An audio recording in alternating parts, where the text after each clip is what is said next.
헌법재판소가 내일 윤석열 대통령의 탄핵 심판 10차 변론 기일을 엽니다.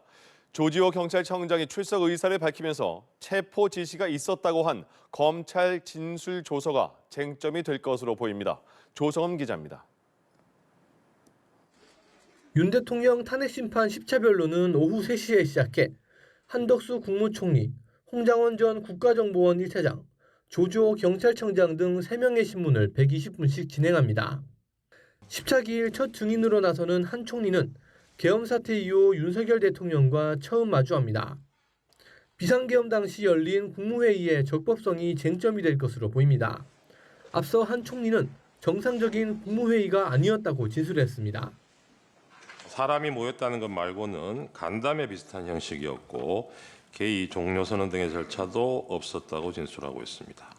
간사도 그렇고 아무것도 없었다. 홍장원 전 차장은 윤 대통령 탄핵 심판 변론에 유일하게 2차례 증인으로 서게 됐습니다. 윤 대통령 측이 체포 대상이 적힌 쪽지의 신빙성에 문제를 제기하는 가운데 메모 작성 시간과 장소, 경위 등을 두고 공방이 벌어질 것으로 보입니다. 암투병을 이유로 증인으로 채택됐음에도 2차례 불출석했던 조 청장은 이번엔 출석해 증인 신문을 받겠다고 밝혔습니다. 무엇보다 검찰 진술조서 내용과 관련한 질문이 집중될 것으로 보입니다.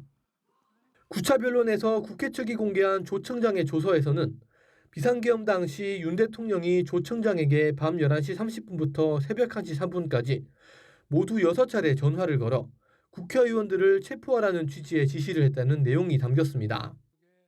수사기관 조서를 헌재에서 증거로 채택한 것을 두고 윤 대통령 측이 거세게 반발하고 있는 가운데 이를 두고 공방이 예상됩니다. 반대 신문으로 신빙성을 탄핵할 수 없는 그 진술 조서에 대해서 증거 조사하는 것은 이 법률에 위반된다고 생각됩니다. 10차 변론에선 이후 심판 일정도 정해질 것으로 보입니다.